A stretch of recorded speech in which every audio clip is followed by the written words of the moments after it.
Hello dear student, आपको स्वागत है फिर से BSc पटना क्लास में। तो आपको पता है कि इससे पहले मैं 200 क्वेश्चन करा चुका, जो टीचर एग्ज़ाम के लिए बहुत ही इम्पोर्टेंट हुआ है और होने वाला है। तो आप लोग इसकी तैयारी करना चाहते हो, जो भारत का इतिहास यानी इंडिया हिस्ट्री की मैं क्लास करा रहा हूँ, जो आपको 200 क्वेश्चन इससे पहले मैं करा चुका। और आज का वीडियो में फिर से 50 क्वेश्चन मैं कराऊंगा इस वीडियो के माध्यम से। तो आप लोग इस चैनल पर जुड़ जाए और वीडियो को ज़्यादा से ज़्यादा शेयर करें। तो चलिए हम शुरू करते हैं। पहला क्वेश्चन किस प्रकार से देख सकते हैं, यहाँ पर आपको सामने है। तो पहला क्वेश्चन देखिए यहाँ पर है 200 का। किसने यूरोपियन नील बागान मालिकों द्वारा किसानों के शोषण की तरफ गांधी जी का ध्यान आकर्षित किया? तो कौन नेता थे, तो बताइए। ऑप्शन बी यानी कि राजकुमार शुक्ल। ऑप्शन नंबर हो जाएगा बिल्कुल राइट इसका बी नंबर, ठीक है ना। चलिए अगली क्वेश्चन हम देख लेते हैं फिर से। चलिए अगले क्वेश्चन यह है कि गांधी जी को देखिए गांधी जी को चंपारण आने का आमंत्रित किसने दिया था, बताइए। ऑप्शन नंबर 202 का किसने दिया था? तो ऑप्शन ए हो जाएगा बिल्कुल राजकुमार शुक्ल ने दिया था गांधी जी को आने के लिए चंपारण, ठीक है ना। तो ऑप्शन नंबर बी ए बिल्कुल सही। चलिए हम अगले क्वेश्चन देखते हैं। 3 नंबर में देखिए, 3 नंबर क्वेश्चन है कि चंपारण में इंडिको के किसानों की दशा की ओर गांधी जी का ध्यान किसने आकर्षित किया? देखिए एक क्वेश्चन का 3 प्रकार से पूछा गया, तो आपको राजकुमार शुक्ल यानी ऑप्शन नंबर डी बिल्कुल राइट हो जाएगा। चलिए 4 नंबर में देखते हैं 204 का। गांधी जी द्वारा भारत में पहली बार सत्याग्रह आंदोलन बिहार में कहाँ से प्रारंभ हुआ, बताइए। कहाँ से प्रारंभ हुआ गांधी जी की द्वारा? तो आपको ऑप्शन हो जाएगा डी नंबर यानी कि चंपारण। कहाँ थे? तो चंपारण की ओर से सबसे पहले सत्याग्रह चालू हुआ, ठीक है ना। चलिए अगली क्वेश्चन हम देखते हैं 205 में। बिहार के कौन सा स्थान में गांधी जी ने अपना प्रथम सत्याग्रह किया? तो आपको पता है कि चंपारण यानी ऑप्शन बिल्कुल राइट ए हो जाएगा इसका, ठीक है ना। ऑप्शन बिल्कुल राइट ए। चलिए 206 में देख लेते हैं हम। 50 क्वेश्चन मैं कराने वाला इस वीडियो में के माध्यम से, तो थोड़ा फास्ट चलना पड़ेगा हम लोग को। चंपारण नील आंदोलन के राष्ट्रीय नेता कौन थे? राष्ट्रीय नेता? तो ऑप्शन हो जाएगा ए नंबर यानी महात्मा गांधी, ठीक है ना, महात्मा गांधी। तो चलिए हम अगला 207 नंबर देखते हैं। प्रसिद्ध नाटक नील दर्पण, जिसमें इंडिको की खेती करने के वाले किसानों को दमन का चित्रण किया गया, किसकी रचना है, बताइए। किसकी रचना है? तो ऑप्शन डी यानी कि दीनबंधु मित्र का यह रचना है, ठीक है ना। दीनबंधु का यह रचना है। चलिए आगे देख लेते हैं हम 208 नंबर में। निम्नलिखित में किस सत्याग्रह आंदोलन में गांधी जी ने प्रत्यक्ष रूप से भाग नहीं लिया, बताइए। किस सत्याग्रह में प्रत्यक्ष रूप से भाग नहीं लिया? तो ऑप्शन हो जाएगा सी नंबर यानी वाईकोम सत्याग्रह में बिल्कुल भाग नहीं लिए थे। चलिए अगली क्वेश्चन देखते हैं 209 नंबर में। स्वाधीनता आंदोलन के दौरान महात्मा गांधी के करीबी अंग्रेज मित्र थे, कौन से करीबी सबसे अंग्रेज मित्र थे? तो ऑप्शन डी हो जाएगा रेवरेंड चार्ली एंड्रू डज, ठीक है ना। ऑप्शन नंबर सी बिल्कुल राइट हो जाएगा। चलिए अगले क्वेश्चन देखते हैं 210 में। अंत्योदय कार्यक्रम का उद्देश्य था, बताइए। इसका उद्देश्य क्या था? तो ऑप्शन सी हो जाएगा यानी कि गरीब में सबसे गरीब की सहायता, जो गरीब है उसमें सबसे गरीब है उसको सहायता करना, ठीक है ना। ऑप्शन बिल्कुल राइट हो जाएगा इसका। चलिए अगली क्वेश्चन देख लेते हैं फिर से हम।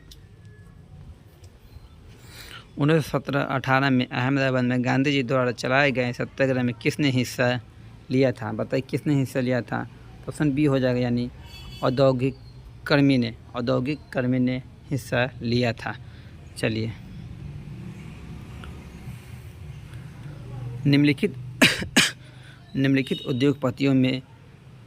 उद्योगपतियों से कौन से व्यक्ति लंबे समय तक AICC के खजंची रहे तथा सन 1930 में जेल में भी गए थे, बताइए। ऑप्शन इसका क्या हो जाएगा? 212 का ऑप्शन बी यानी जमनालाल बजाज, ठीक है ना। ऑप्शन नंबर बी बिल्कुल राइट हो जाएगा। चलिए 213 देखते हैं। महात्मा गांधी ने सर्वप्रथम किस किसान आंदोलन में भाग लिया था? ऑप्शन बी हो जाएगा चंपारण में, ठीक है ना। चलिए 214 देख लेते हैं, गांधी जी का चंपारण सत्याग्रह किससे जुड़ा हुआ है? बताइए किससे जुड़ा हुआ है? तो ऑप्शन बी हो जाएगा, यानी 3 कठिया। ठीक है, 3 कठिया से जुड़ा हुआ। आपको इसको डिफिनेशन भी देख सकते हैं, नीचे लिखा हुआ है, तो पढ़ भी सकते हैं। बिहार में 3 कठिया पद्धति में नील की खेती के लिए भूमि का कितना भाग अमानत रखा जाता था? बताइए। तो ऑप्शन बी हो जाएगा, यानी कि 3 कठिया यानी 3/20। ठीक, ऑप्शन नंबर सी बिल्कुल राइट। चंपारण आंदोलन में कौन सी संबंधित नहीं था? कौन संबंधित नहीं था? ऑप्शन 216 का ऑप्शन डी, यानी जयप्रकाश नारायण, जो इनसे संबंधित कुछ नहीं था। चलिए हम आगे देख लेते हैं 217 नंबर में। 1917 के चंपारण सत्याग्रह में कौन से संबंधित नहीं था? तो आपको पता है 217 का आपको डी नंबर, राम मनोहर लोहिया भी नहीं थे इसमें। ठीक है ना, शामिल। चलिए अगले क्वेश्चन देख लेते हैं। अखिल भारतीय किसान सभा के प्रथम सत्र की अध्यक्षता किसने की? बताइए किसने की? तो इसका हो जाएगा option number A, Swami Sahajanand ने। ठीक है ना, अखिल भारतीय किसान का याद रखिएगा, स्वामी सहजानंद ने। चलिए 1919 में देखते हैं, बम्बई में अखिल भारतीय व्यापार संघ की कांग्रेस की स्थापना कब हुई? बताइए कांग्रेस की स्थापना कब हुई? तो ऑप्शन ए हो जाएगा, यानी सन 1920 में अखिल भारतीय व्यापार संघ की स्थापना 1920 ईस्वी में। ठीक है ना, इसको नीचे भी देख सकते हैं। अखिल भारतीय ट्रेड यूनियन कांग्रेस के प्रथम अध्यक्ष कौन थे? बताइए किसका प्रथम अध्यक्ष कौन थे? तो डी नंबर, यानी लाला लाजपत राय ने। ठीक है ना, ऑप्शन डी। चलिए 211 देख लेते हैं। कम्युनिस्ट इंटरनेशनल का सदस्य बनाने वाला पहला भारतीय कौन थे? बताइए। ऑप्शन ए हो जाएगा M.N. राय ने। ठीक है ना, M.N. राय ने कम्युनिस्ट इंटरनेशनल का सदस्य बनाने वाला पहला भारतीय M.N. राय ने थे। ठीक है ना। चलिए 222 में देखते हैं, भारतीय उच्चायुक्त के पद पर सृजन किस अधिनियम से हुआ था? बताइए 222 का ऑप्शन हो जाएगा बी, भारत सरकार अधिनियम 1919। ठीक है ना। रॉलेट एक्ट का भारतीय राष्ट्रीय कांग्रेस ने विरोध किया क्योंकि इसका लक्ष्य क्या था?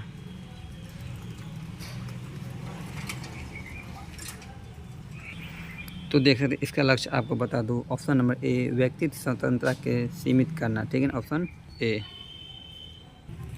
225 देख लेते हैं, आपको देखते हैं 225 नंबर में, रॉलेट एक्ट भारत में लागू किया था। कब किया रॉलेट एक्ट लागू? तो ऑप्शन बी, यानी 1919 में रॉलेट एक्ट लागू हुआ था। चलिए हम आगे देखते हैं 226 में, जलियांवाला बाग में प्रदर्शन के लिए क्यों लोगों को जमा हुए थे? क्यों लोग सब जमा हुए थे? बताइए। तो इसका मेन कारण क्या था? बताइए। तो इसका ऑप्शन हो जाएगा आपको बिल्कुल राइट, बी नंबर, यानी कि हो जाएगा किचूल तथा सत्यपाल के बंदी बनाने के विरोध में प्रदर्शन किया था। ठीक है ना, किचूल तथा सत्यपाल के बंदी बनाने के विरोध में। चलिए हम 227 देखते हैं, रविन्द्रनाथ टैगोर ने अपनी नाइटहुड की उपाधि कब त्यागी? बताइए नाइटहुड की उपाधि कब त्यागी? तो आपको पता है कि जलियांवाला हत्याकांड में यह नाइटहुड की उपाधि त्यागी थी। ठीक है ना, ऑप्शन नंबर सी बिल्कुल राइट। चलिए आगे देखते हैं,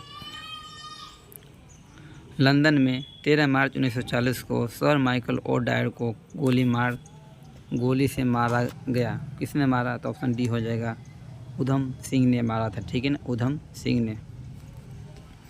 चलिए आगे देख लेते हैं, वर्ष 1919 भारतीय इतिहास के सबसे संबंधित है। किससे संबंधित है?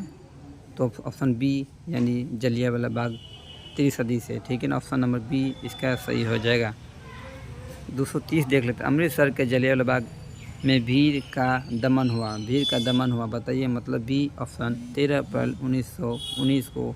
ठीक है ना, 13 अप्रैल 1919 को। ठीक है ना।